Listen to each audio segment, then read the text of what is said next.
welcome to another edition of Let It Be Known. It is Wednesday, the day before everybody scatters out of here in the L. How are you? I'm good. Peace and love, everybody, and welcome to Let It Be Known. We have some headlines to get through today, right before Thanksgiving. And let's see, does our producer have any surprises for us this morning? Anything this I morning, talked to Greg? Pharrell Williams, and this is what Pharrell communicated to me as we spoke. Number one, he feels like the context of where he was and what he was talking about is not being considered. Pharrell was doing a talk for a Black Ambition initiative that he has. The intent of this initiative is to invest into Black and brown entrepreneurship, lots and lots of money, over $85 million to invest into DEI programs, diversity inclusion programs, and make sure that the people behind these programs get exactly what they need. What he meant to say and was trying to say, as Pharrell told me, is that politics, which he was specifically talking about right versus left politics, not the overall example of what it means to be politically knowledgeable or engaged. He's talking about right versus left politics and how right versus left politics typically leave people behind. It's divisive because it doesn't get at the heart of an issue. It is a fight for political power. That is something that he doesn't want to be a part of. What he wants to be a part of is empowering people to go out and live their dreams and execute the things that they are talented in. That is one part of it. The other part of it, in terms of him talking about being the best, is what he was saying is that the only thing you are going to have to fall back on, if in fact DEI is dismantled, is how great you are. And that greatness is going to be the thing that you are going to have to invest into in terms of yourself, if in fact there is no DEI, which is why he has the organization that he has, is because he wants to give everybody the opportunity to be the best. This is what I would say. For everyone that's like Pharrell, he's someone that has had a tremendous amount of influence and success over the course of a phenomenal career. For everyone that is like Pharrell, for everyone that actually cares about people and wants to help people, have someone that you can have conversations with around situations or things that you are uninitiated on. Because not everybody is meant to be able to speak on these things. And he said that that's not his thing. His thing is not speaking on issues like one this. Of the first things he said. His thing is not speaking on issues. So then the question is, if you are him, what do you do to make sure that things like this that are subtracting to your overall goal, that those things don't happen? I talked to Pharrell Williams. Let That was Pharrell a talk whole for lot of yeah, nothing a burger. whole lot of nothing. Let him talk for himself then. The thing about it, the thing about it is that if they are getting rid of, and they are, and dismantling DE and I, what they the heart of it is that it doesn't matter how much talent you have. If you black, they want to hold you back. And I've never been one, and I've always said this.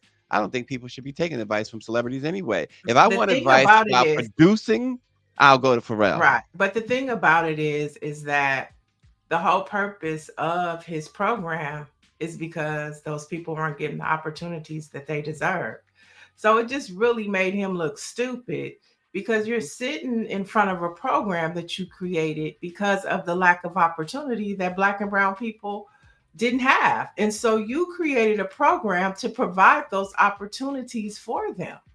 That's Hmm. the whole purpose of his program. Is to provide opportunities for Black and brown people because they weren't getting it in the corporate America that they had the ambitions Right. to do. So I Right. mean, it's just like it defeats the purpose. He just should, he just shouldn't have said anything because that was just the stupidest thing to say in front of a bunch of Black and brown people that he's funding because they didn't have the opportunities that he's talking about. Right. And I think Reese Colbert, as always, she nailed it. It's like, yeah, let us finally get something just because we are black. I mean, what we got because we are black. And she ran it down. Maternal mortality rates, unemployment rates, diabetes, redlining. We got all that because we black. Now let us get something good because we black. I mean, give me a break. It's just too much. Too much. Good morning, destined forever to live. She says what he meant to say with the eye rolling. Um, Folks, DC Mayor Muriel Bowser announced that she is not running for a fourth term. She said that the hardest thing she's had to do is this, saying she believes she has accomplished the things she set out to do. She calls serving as mayor the honor of my life, and now she will use her final year uh, to finish the job she started. But she says she's happy with her accomplishments, Neil. Yeah, I mean, you and Greer are real critics of her, and so you got what you wanted. She's gone. Listen, I don't live in the district, so her what she does and doesn't do doesn't really affect me. But I just think that, as RNG points out, uh, and I know she was painted in a very, very tough corner, but it seems like, the word I'm going to use, homegirl just capitulated.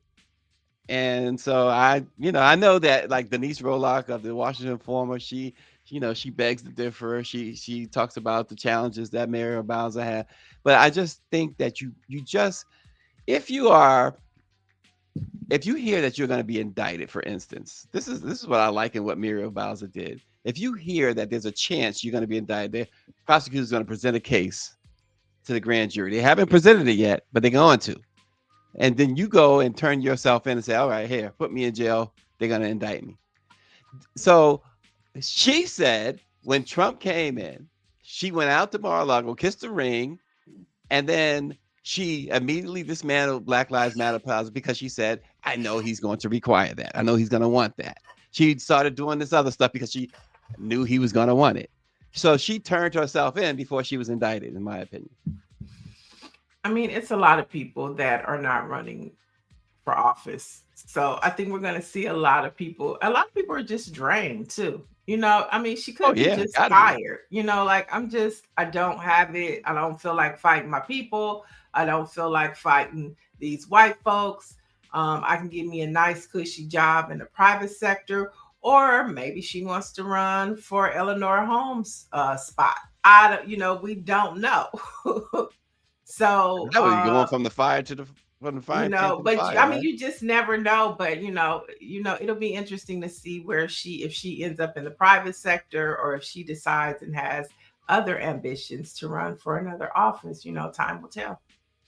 Yeah, it's interesting. DC is going to be undergoing a lot of big changes. The mayor's office is going to change, and so you mentioned Eleanor Holmes Norton. You know that next year she is not going. She either is not going to run, or she's going to not win next year. And these are, in Eleanor's case, this is the biggest champion that DC has ever had for statehood, Eleanor Holmes Norton. And of course, that's a fight that I'm sure at times she felt she was fighting alone. She made strides, and now, Eleanor Holmes Norton is 88 years old, I think. Yeah, she's almost, no, I don't know, but she's almost 90, put it that way. Yeah. She's pushing 90. She's closer to 90 than she is to 85. Yeah, exactly. So it's going to be interesting what happens to DC going forward. Switching gears over to New Jersey, Patrick Thomas, an African-American firefighter from Bloomfield, has filed a $25 million lawsuit claiming he endured repeated acts of racist harassment inside the Bloomfield Fire Department, including being handed a noose during a training session in an incident that was recorded on camera. The black man says the harassment escalated during a rope and rappelling training exercise 2 years ago. He says that fellow firefighter Walter Coffey tied a noose, approached him laughing, and said, I want you to figure out what kind of knot this is. It's Yeah, some folks gonna some folks. Yeah. It's terrible. Dr. Marilyn said, making deals with the devil, shaking my head. And Lydia Mathis says, what she said, gobble Google? What? And destined forever to live is again, we reminded that is the Stephanie Humphrey channel. So Hmm. Yeah, yeah. well, hopefully that he gets some justice, with the lawsuit that he's filing. And Good speaking luck. of justice, yeah. Speaking of justice, Niel, your boy is at it, and now his pet project is coming to fruition on Tuesday. 50 Cent has executive produced the documentary about Diddy for Netflix. It's a four-part, 4-hour miniseries called The Reckoning, and it's said to be a brutal takedown by 50 Cent of Diddy. Um, my goodness, this guy doesn't stop at all. He says in a press release, he says, quote, you can't continue to hurt people and nothing ever happens. So this is about some sort of hurt that Diddy put on 50 Cent, right? I mean, 50 is a day late and a dollar short. We saw there's nothing new that we can learn. We learned it all in court. We heard it through Cassie, we heard it through his baby mama. We know it all. And 50 really better be careful because he takes his job too personal as an executive. And I think that he's going to learn the hard way. He's building all this stuff in Shreveport, but people are tired of him. He messed up our power universe. He got into it with Big Meech. It's like, if you're going to be an executive and stay out of street stuff. Like, you can't bring the streets to the TV show. We just want to watch the show. His power universe is falling off. We'll see. I mean, there's nothing else he could tell me about Diddy. I'm not going to be watching, and I think he's missed the mark. He should have put this out with, who did it right? TMZ. When all this stuff Yeah. was happening with Diddy, they was dropping documentary after documentary on Tubi. They were in real time responding to what was happening. There's nothing that this documentary can tell us that we don't It's already just know. right. And I think it's just going to show. You're absolutely right. I think it's just going to show his pettiness is going to shine brightly throughout this for those who care to watch it. I don't think I'll be spending 4 hours watching Yeah. this. What And else could you're he not tell us supporting that Diddy. It's we just, don't know? What else could he yeah, tell us that we don't know? right, right. Cassie told us, okay? She told us that he The peed in her trial mouth. told us. What else could he tell? Cassie told us that the man peed in her mouth. Good What Lord. else could 50 Cent tell us that we don't know? That his baby mama didn't tell us? What else could they tell? And We therein know. lies the rub, right? The baby mama situation. Isn't that really what this is all about for 50? I Some think sort it's of about that, but I also think it's like it goes deeper than that because Diddy did that to be petty, with the girlfriend. But the okay. beef between him and Diddy, runs deep for whatever. I mean, and 50 takes shots at Jay-Z too. Yeah. 50 really is the outcast of hip hop. Like Nicki Minaj. She's certainly on that slope too, isn't she? And they're friends. Her and 50 are friends. They Oh, two rock. peas in They a they they pod. ride together. She brought 50 out on her concert tour. Yeah. Okay. Oh boy, oh boy, oh boy. I guess so much for the saying strange bedfellows. Because they're not strange to each Yeah. other. Nobody's Oh watching my that. gosh. All right, let's have a little fun, Niel. This is what Kid Cudi wrote on social media that got him dragged. He Who is Kid Cudi? No, I'm just. who is Kid Cudi? he he testified in the Diddy trial. Oh, he sure did. He sure did. I didn't even think about that, but I want the chat to tell us what y'all think of what his latest thing that got him dragged about Michael Jackson. He said Michael was the greatest, but he was just music. He says, I'm thinking more than music. I want to be known as one of the greatest because of my range in the arts, music, visual arts, fashion, directing, acting, etc. So wait a minute. So Michael was only a vocalist, according to Kid Cudi. I Um, I, mean, what what world did he come from?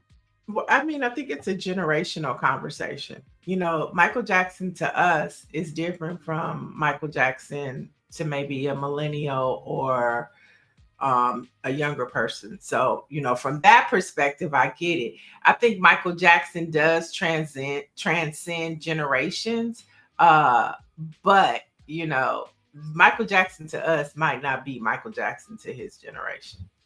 Okay, but when you think about generations, I don't know that that's about that. Is he's saying that he was only? I mean, it reads like he's only saying that. Oh, he only sang nothing else, and we all know. I don't care who you are, from 1 to 100. You knew that Michael more than just singing. I mean, it was his performances that really dazzled everybody more than the music, right? Like I said, I think it's a generational thing. I mean, Really? yeah, I really Wow. do. So, I mean, in 10 years, are we going to say that Beyonce was just a vocalist? Maybe That's just, then because don't, then now you Beyonce know is who not to listen auntie. to.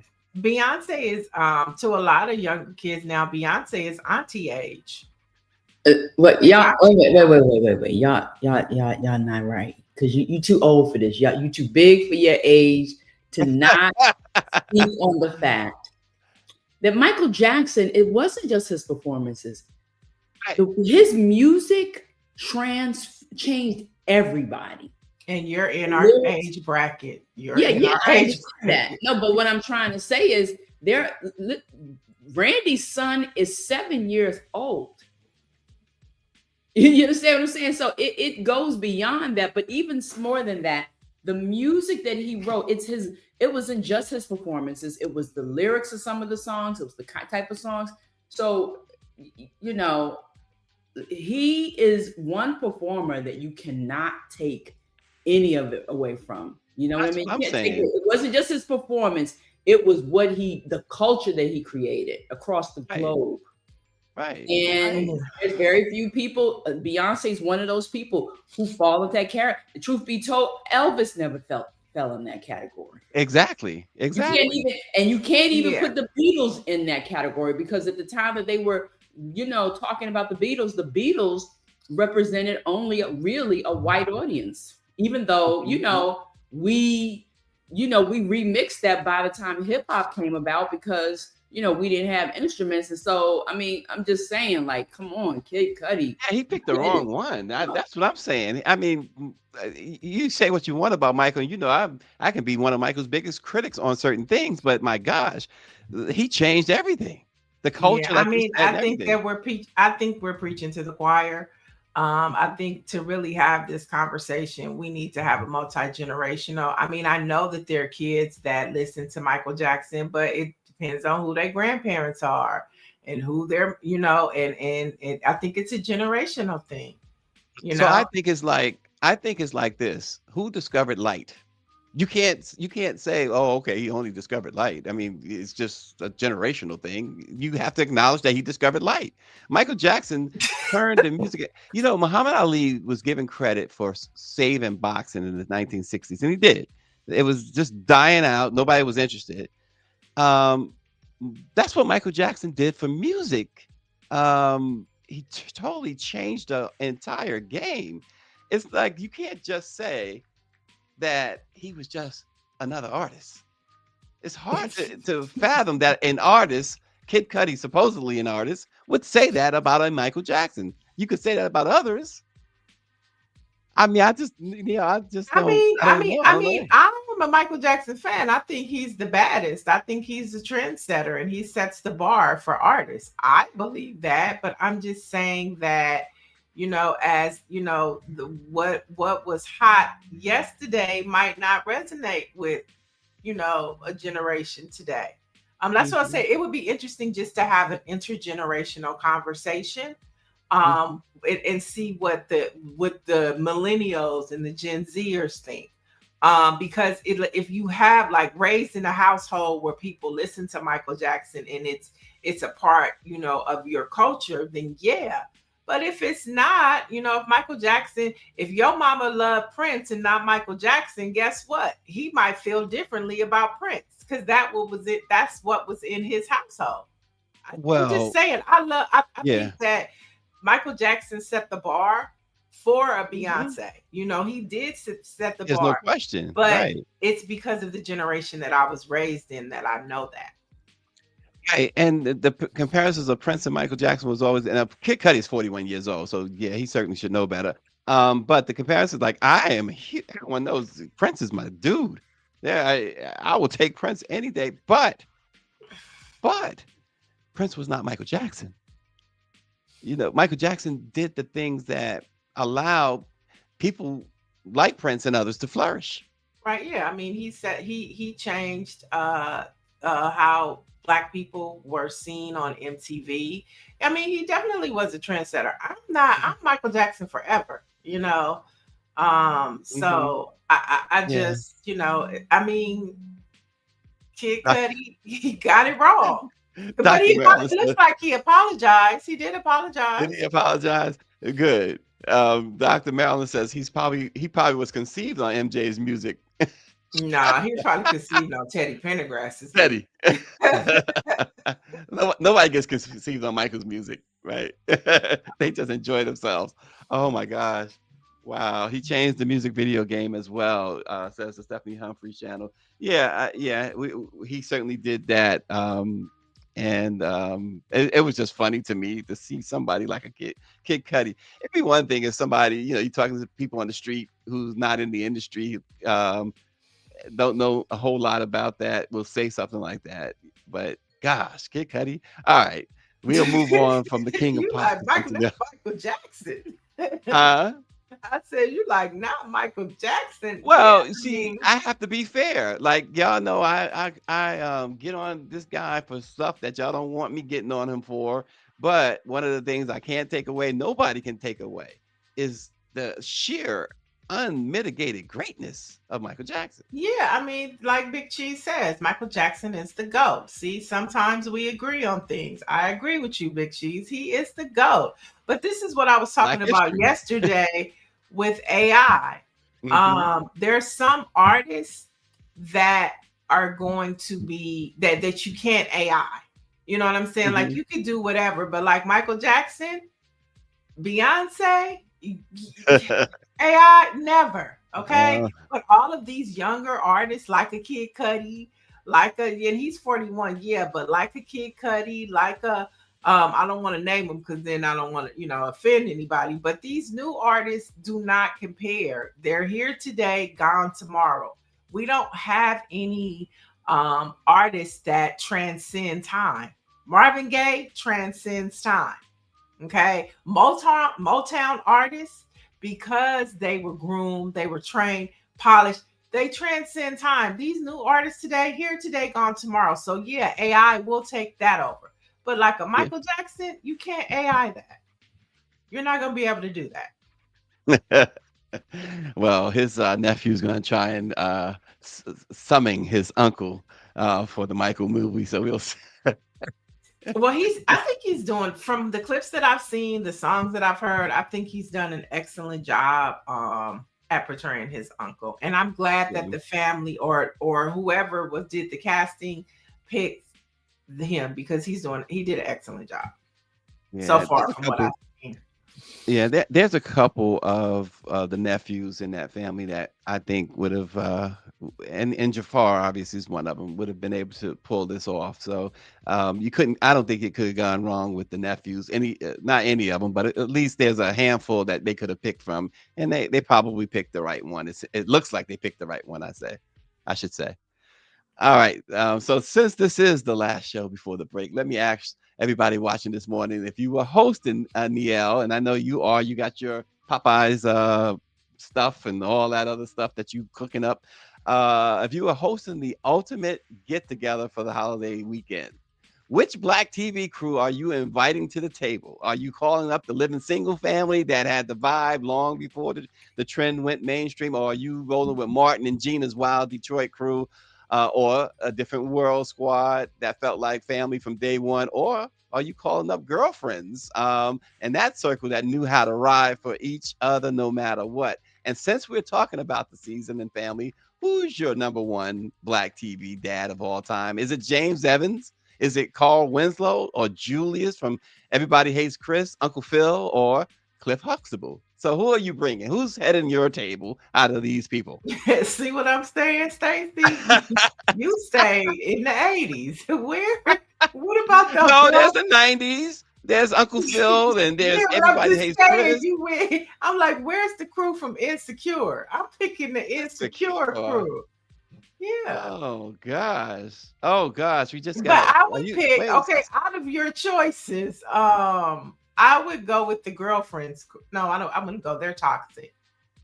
What are the choices again? So it's girlfriends.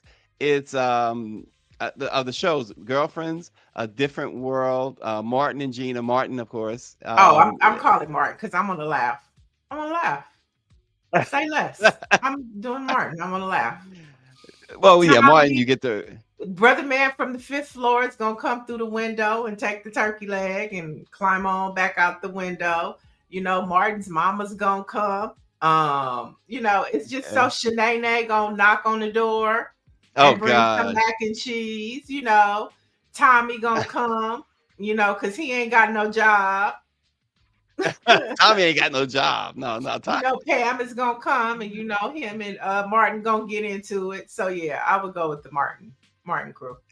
You going with the Martin? I would go of the crews. I would go with Martin as well. And of the dads, that's a hard choice. I mean, I'm thinking James Evans, but I'm also thinking Cliff Huxtable. James, I don't want his mean ass at my I want Dr. Huxtable. James Evans is too mad, and he gonna tell you how much food you can have on your plate. And he gonna make sure you eat everything on your plate before you get seconds. Wait a minute now. Come on now. I'm going with Dr. Huxtable. So you just dismissing James like that. James will get the belt out on you. He too mean. Like that. He too mean. He gonna get the belt on you, that's for sure. He too mean. Who y'all going with? And you know, they gonna have, you know, low income meals. I want a Huxtable. Wait, that's all they could afford. Yeah, that's why I'm going to Dr. Huxtable's house. Oh Lord, that's a shame, Nia. I thought better of you. Get you some brisket. You know, you might get you some rack of lamb. You might, you know, you gonna get the Evans gonna do it right though. Nah. James gonna make sure he puts. They went down to the turkey giveaway. That's right. That's a shame. I'm cool. So Patricia Jackson said living single, and she is taking she went outside of our picks and she went with Fred Sanford as the dad that she wanted. No, I really don't want his ass. No, man. Fred gonna bring you some Ripple, and I am not getting none of that food out that house. Fred gonna hook you up. He gonna give you some hog mogs and some Ripple. Definitely not Fred Sanford. Why not? Come on, Fred knew what he was doing back then. Fred was a cooker. He cooked all the time for Lamont. You know, when that show used to came on, I just used to be like, this man is so ignorant. He just ignorant. You know, he just ignorant. Oh, Mike V has a good one. Charles Dutton and Rob, but they didn't have any kids though. Mike. Rob didn't have any kids. No, he had his little brother Joey. He wasn't little, but Joey act like a child. But no, he didn't have any kids though. But or you know who I would go with? Judge Banks from Fresh Prince. Now I would go. Phil. Yeah, Uncle Phil. I definitely Uncle Phil or Dr. Huxtable. That's it. So Stephanie Humphrey. I want the fancy smancy stuff. Okay, so Stephanie Humphrey says A Different World would be the cast that she'd have at her table, and Dr. Huxtable. Oh yes, they had that Thanksgiving episode. That's right. Remember, he kept having to go back out in the weather. Mm-hmm. That's true. And she also says she'd have Fred Sanford only if Aunt Esther is there, and she would have some Shan Pipple. Oh Yeah, gosh, I'm doing Patricia Uncle Jackson Phil also or says Uncle Dr. Phil. Huxtable. I just want Yeah, a I think nice I'd have to dinner, go with. and I would go I with want Dr. Huxtable. Auntie Claire, and Okay, then Theo. Yeah, I want the Huxtable family. okay. Mike V is saying, "What about Mr. Cooper?" He said you like Mr. No, Cooper. mm-mm, mm-mm. I thought that would be Mr. interesting. Cooper might get set on fire again.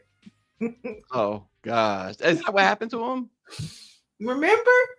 I don't. He got caught on fire, huh? Okay. Reminiscent of Wow. Richard Pryor. Speaking of catching on fire, have you guys seen the Eddie Murphy documentary? I thought you were going to mention Richard Pryor because he's the one that live on the Sunset Strip with the after he got burnt up smoking crack. No, but have you seen the Eddie Murphy documentary? If you haven't, Not you yet. need to go watch it over the break. It is so good. And we're talking about nostalgia. I mean, that right there, it just brings back so many memories of when Eddie Murphy first hit the scene. He's brilliant. And I think he is one of the most underrated professionals, comedians, actors in the game. And when you watch that documentary, you're reminded of who Eddie Murphy is. He's a go. He's a go. You watch it. It's really good. Since we're talking about nostalgia, I mean, it takes you back. And just his career and how him not being nominated for an Oscar. It's just really good. It's a really and well I put don't think together Eddie. See, documentary. I love Eddie. I don't think he's done anything Oscar worthy. Oh yeah, if you watch the documentary, you'll be reminded. You won't think that now, but when you watch the documentary, his range in acting, His range is um, great, but I yeah, just don't see a role that he played in a single movie that I said he should be considered. Dreamgirls, he was good for best supporting actor. Dreamgirls, he did, and he talked about it during Dreamgirls how he was going through a divorce, so he was going through Mm, something himself. But I mean, his catalog of movies is just I forgot about it. I mean, and he tells you so. I think if you watch it, you might feel differently about it. And I think he has a movie he's going to play in now that uh might put him back in the game. But he also mhm. talks about his criticism of the Academy might be why. Yeah, Yes, Harlem yeah. Night. That was another one. Mike, he said, "What about Harlem Nights?" Yeah, he said you can't front on that. Mhm. That's when Eddie, not Eddie Murphy, his buddy Arsenio had the little gun. One of them had the Yes. little gun. And he talks about how, like, I didn't know that he had to pay for Fred, Red what's Fox, Red Red Fox. Fox's funeral. Yeah, He's buried a lot of comedians, and he was talking about how he just, it kind of broke his heart to see so many greats that died with nothing. And yeah, he's supported, he's buried people. I mean, the documentary is great. I would say go yeah. spend some time over the break and watch it. It's really good. I just know that he's Coming given to us a lot America. of. Yep. Mm-hmm. Yeah, but again, as much as I love these movies, I just don't find them to be true Oscar-worthy movies. But Why? Because they're black. nonetheless, what they got? Why would I say that? I But I'm just don't just find it. saying. I just didn't find it to be of that level. I mean, like for instance, Denzel Washington, Malcolm X, he should have gotten an award. I don't find Eddie Murphy on that level. Hmm. I find him to be one of the greatest comedians and entertainers ever, for sure.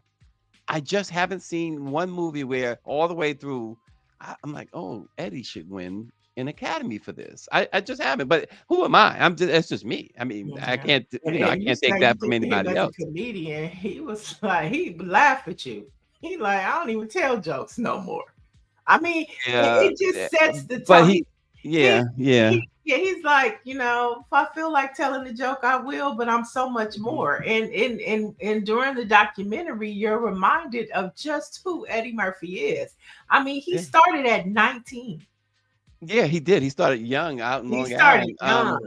Mhm. Um, Mike says I'll sit and watch Seinfeld and laugh out loud. I don't think Seinfeld's ever done anything that's award worthy either, for that matter. I mean, I can enjoy you, but I mean, doesn't for an mean I Emmy, have to you don't think award you. Seinfeld is Emmy worthy? I don't think he himself. Some of the characters made that show. If you ask me, I mean, him by himself is just boring. It's just white folks type funny. It's I think King of Queens was much better than Seinfeld. I think Everybody Loves Raymond, which they just did a 30th anniversary special. We just saw it yesterday, but I think that was funnier than Seinfeld. The one that really surprised me when you talk about the white comedians was Frasier. My wife started watching Frasier some time ago, and let me check this out, and that's actually hilarious. But Seinfeld is just he's okay. He's okay. He's not again not award worthy. I think Kevin James was at him and Leah Remini Right. was See, they're coming through with all these amazing. movies. Mhm.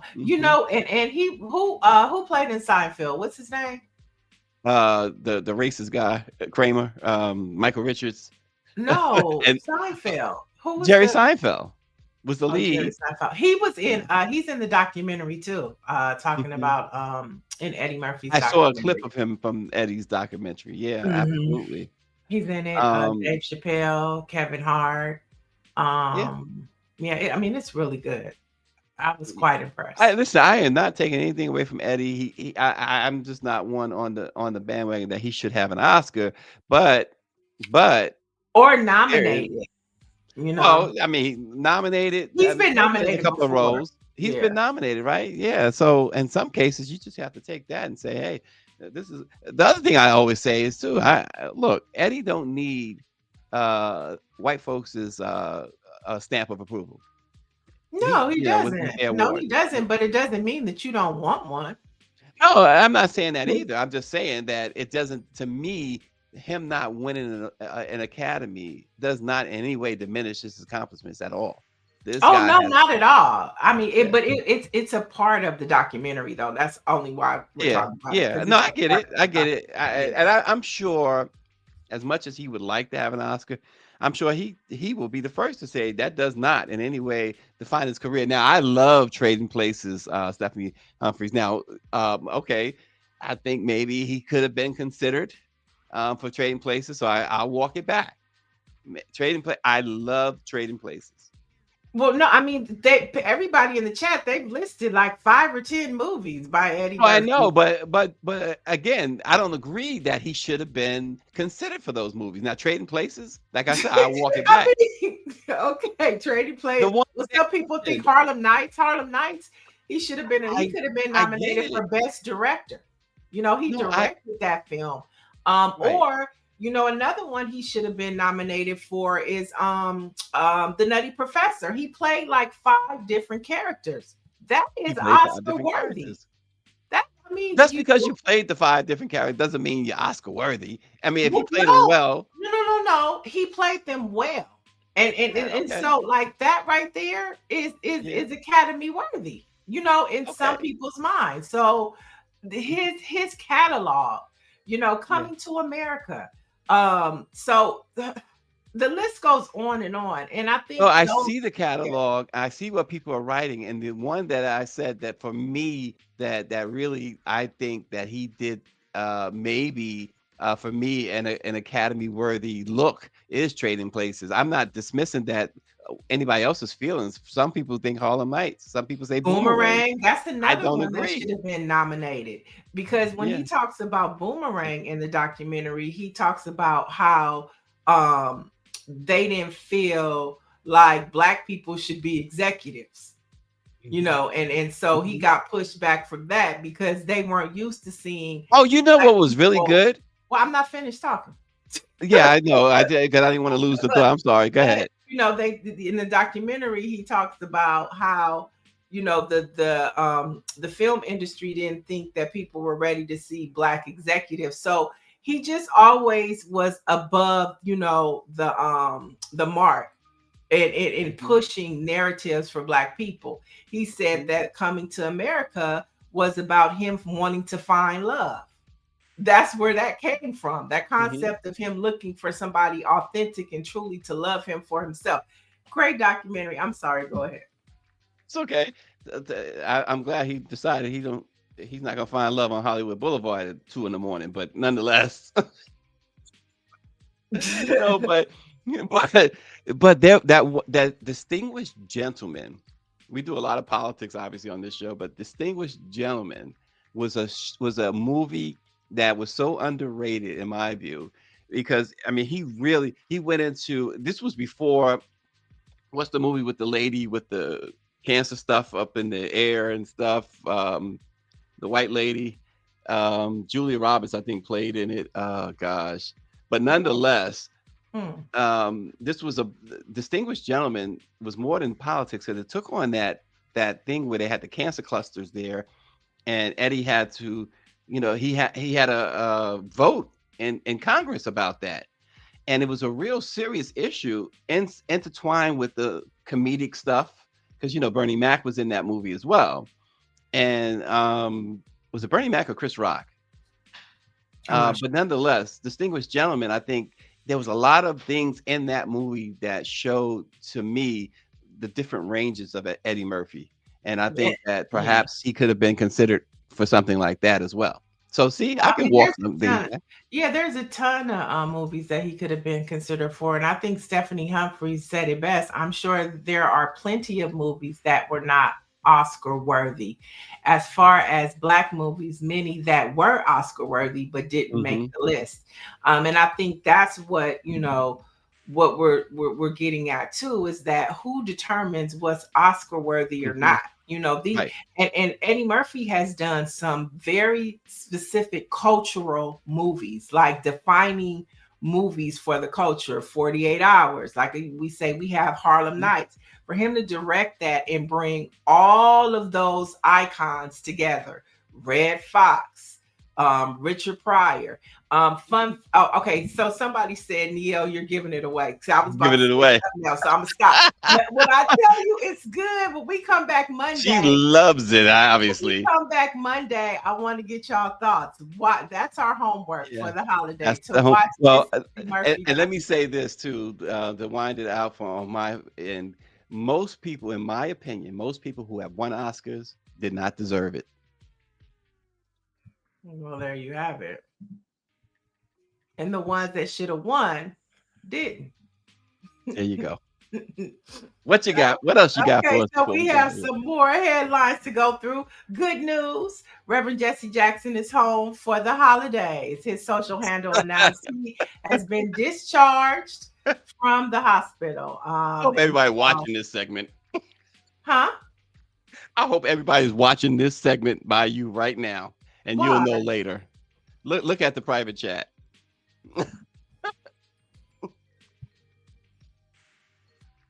We got erroneous information, folks, and it's so ironic that Neil brings this up now, but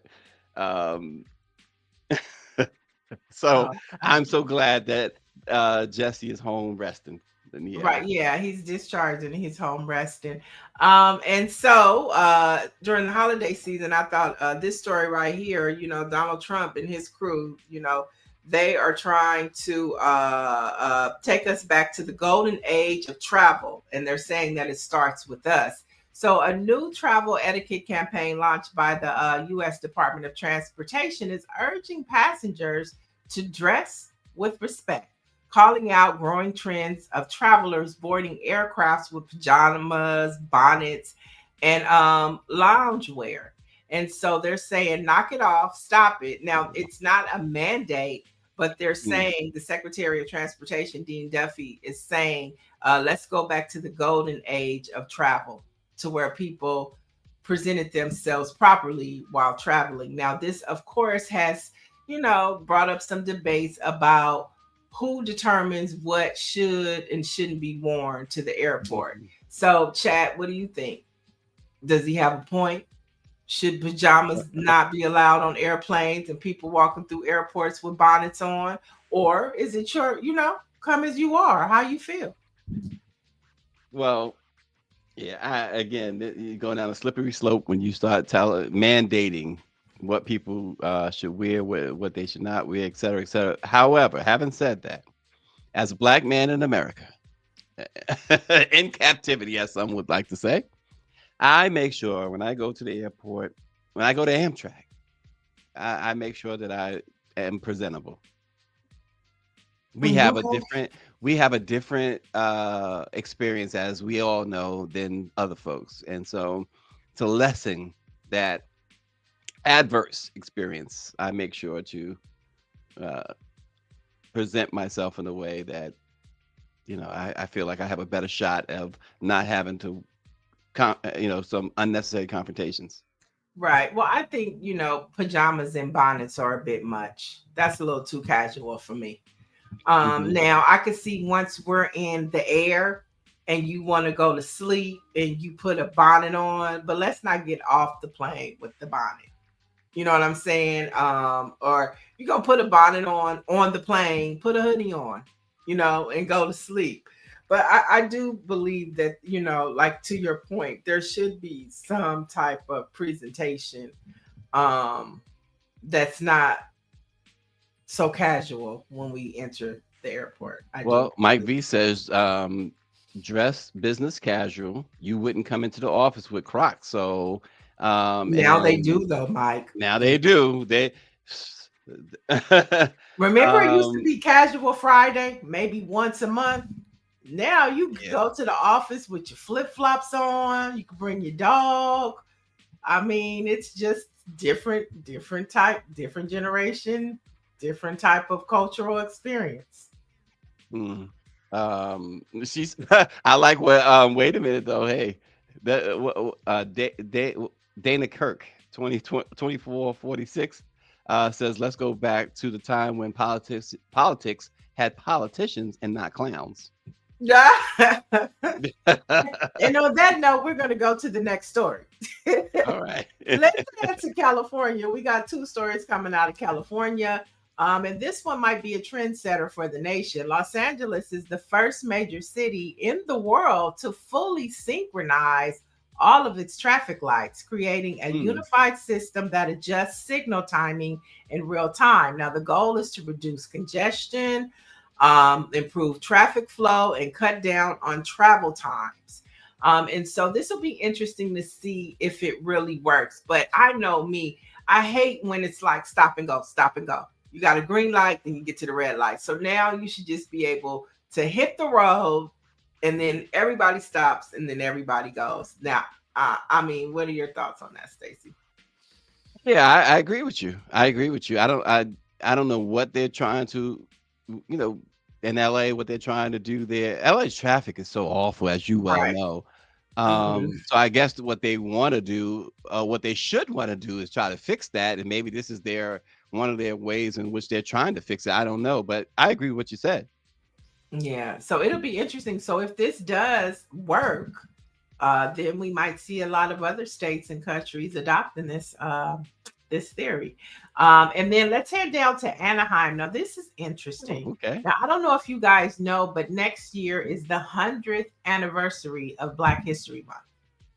So MAGA plans to take over Disneyland on the last day of Black Mm-mm. History next year. And the event is called Patriots in the Park and calls for Trumpers and Trumpettes to gather on that day. I mean, I Mm, just think they want to antagonize us. The last day of Black History. And they're telling mm. everybody to wear their red MAGA hats and to come. Now, they're not saying all of the Black MAGAs come. They saying we taking over Disneyland, the Disney. happiest place on earth, Mm, on the last mm, day mm, of mm. Black History. They ready to get it started. They want to provoke. They want to provoke. That's what it is. They want a. They want to get. They want us to react. That's what they want. They want us to react. That's the. Mm, mm, mm. And I just saw somebody, a journalist from NBC ordered a MAGaphone. Donald Trump was selling cell phone. He ordered it 10 months ago. He said he still hasn't received the phone. He was how long? 10 months ago. He said he still ain't received the phone. Oh my gosh. So yeah, so Michelle Madison, Disneyland does need to be boycotted, or Disneyland should say no red cat. I don't know what they should do, but they should do something. Oh, Mickey Mouse It's the just red cat. disrespectful. Uh, and last but not least, one of our youngest Olympians from 2024, he was a track star. He was the youngest on the male's track and field team. Talking about Quincy Wilson. He made a commitment. He's graduating and he's headed to Maryland, the University of Maryland. And of course, he's a 9-time high school national champion. He's a gold medalist and is currently the world junior record holder. So he made his commitment this week to the University of Maryland. He's from Potomac, so he's not going far, but his coach is also an Olympic winner as well. And so, I mean, we're all excited to see what he's going to do in the 2028 Olympics. So congratulations to him going to the University of Maryland. Absolutely. Absolutely. Good story there. Because and I like that. Just having his picture there with the word committed. Because he's a Yeah. he committed, yes, to that school, but he's a committed individual. He's For committed sure. to winning these games in what 2028. Yeah. Hmm. So there And you of course, go. it's going to be fun to watch him, these next 2 years while he's in college too, because I think all of these athletes elevate the game. You might not have watched track and field before, but when you have these Hmm. type of icons like gymnastics, we want to see who Jordan Childs is going to dance to. Is it Prince? Is it Beyonce? They just, every time we approach something or we get engaged with something, we elevate it. Exactly. There's no question about Hmm. And it. speaking of elevating, just on a side note, since we're speaking of Olympians, Simone Biles, she's trending because she just released a video that she got breast enhancements. So she got her boobies done. And she was telling us about her experience, what size she got. I mean, she was like just shimmying with them new breasts. She got the breast she received. So yeah, she got a breast And job. I'm not gonna say I that. mean, and they were good Why? proportion. I mean, hey, they look nice though. Look. Oh my gosh. Yeah, she did a whole video. She said she's gonna tell us about her journey. She was so happy. I was like, okay, go ahead, sis. Yeah, Jordan Childs was good on Dancing with the Stars, although she didn't bring home the golden ball or the silver ball. Crocodile Dundee's son won. What was his name? Not Crocodile Dundee, but the famous animal guy that was killed by a stingray. Yeah, goodness grief. Irwin. Stephen Irwin, yeah. Yeah, his son won Dancing with the Stars this year. Beat Okay. Jordan Charles. Okay. Yeah, so those are your Olympic, mixed in headlines for today. We got a breast job by Simone Biles. Quincy Wilson commits to University of Maryland, and Jordan Childs loses Dancing with the Stars. He said, Mike says, but y'all want to get on brothers for having hair pieces in place. Ain't nobody get mad at nobody with a little toupee or a little spray. A little spray. Oh gosh. Goodness grief. Oh, All right, Michelle folks. Madison said, Simone Biles, what are you thinking? I mean, they look nice. She didn't go too far. I don't know why. I guess it's a long story, huh? And maybe as a man, you'll never understand. Toupee Shakur, he said. Wait a minute. We just don't understand. I don't know why people choose to have surgery that's not necessary. I mean, Gosh. Okay. Whatever. Well, have you seen Glorilla? Ooh. Yeah, oh my gosh. It was like, what happened? Was she doing a Latoya Jackson type thing here? What's going on here? I Lil mean, Kim type it's thing? not just the facial feature she's changing. She's changing her skin tone The too. skin tone. That's what I said. Latoya Jackson stuff going on here. What's with these? What Patricia happened? said it makes her feel beautiful. Well, I'm pretty sure she's talking about Simone Biles, and I Yeah. think that I'm not mad at her breast enhancements because they look good. They look good. I'm not mad at her. Yeah, but this stuff, like you mentioned, Glorilla. Now, What? Glorilla, And she's she's young. yes. Now she's giving Michael Jackson vibes.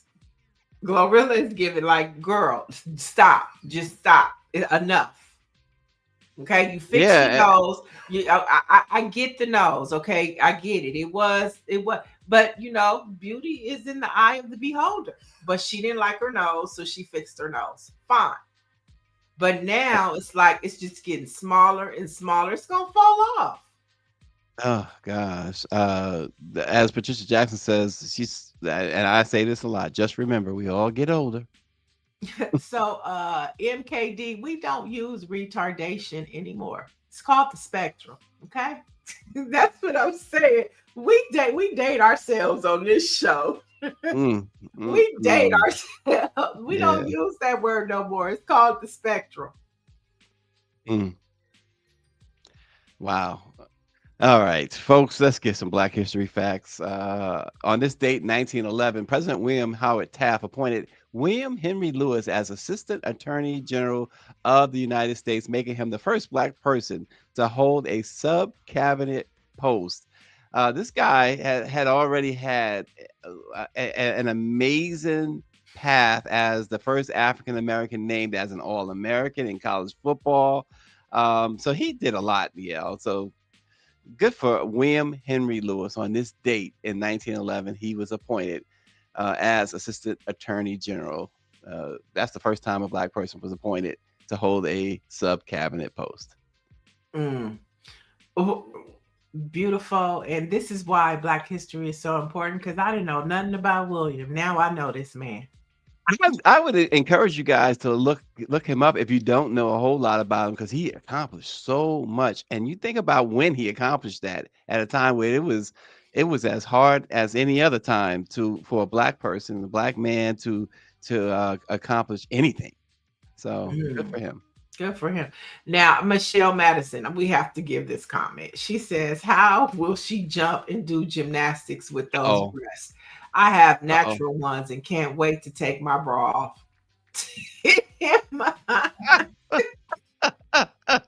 They're not that big though, Michelle. They're nice. They do hold you down, don't you? Yeah, but hers are not that big. And she talked about the incision. It was a little incision, and she go to her page. She tells you all about it. If she goes and jumps or whatever, when she does do a somersault or something, those things explode. Right. You know what? And speaking of Ain't I a Woman, in 1883, abolitionist and activist Sojourner Truth died on this day in Battle Creek, Michigan. And of course, she is famous for her Ain't I a Woman speech at the 1851 Women's Rights Convention held in Akron, Ohio. Now, her speech criticized white privilege. We talk about that every day. It's so amazing how from 1883 to 2025, we still talk about the same thing. The more things change, the more they remain the same. So today we honor and remember the life, the legacy of Mother Sojourner Truth. Ain't I a woman?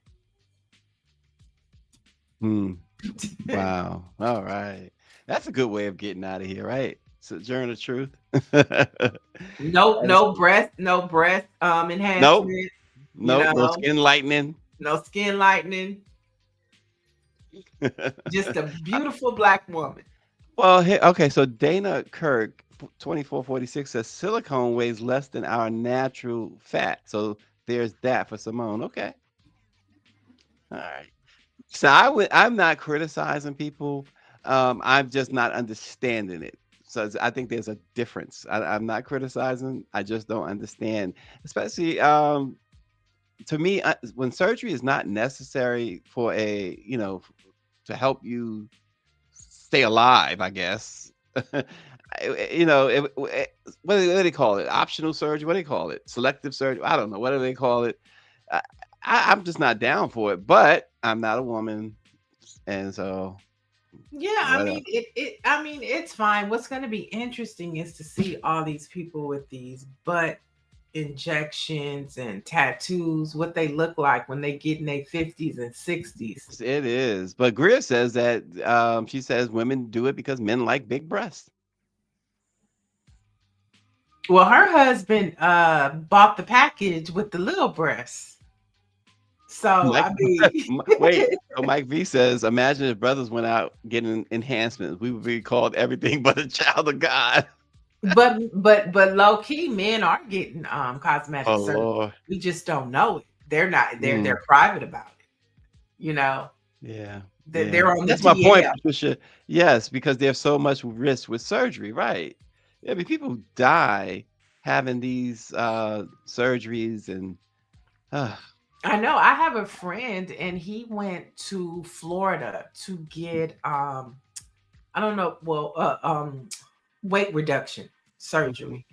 And it didn't go right. He came back home and his doctor wouldn't see him because here in LA because they didn't want to take the risk.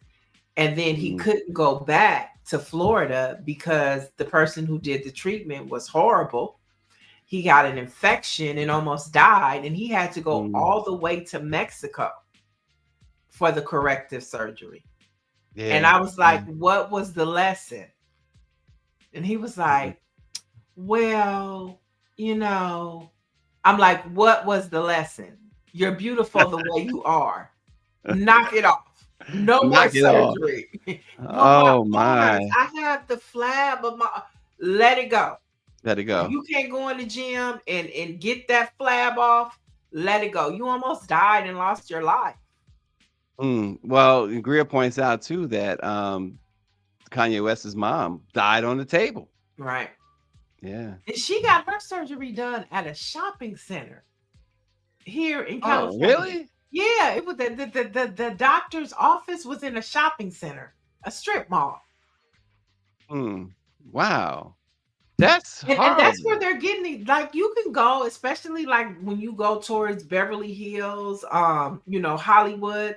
Oh, they're in strip malls and everything, cosmetic surgery. My one of my friends, she does Botox and everything. She, like it's the procedures now. The people buy the machines and you could do it from your home or anywhere.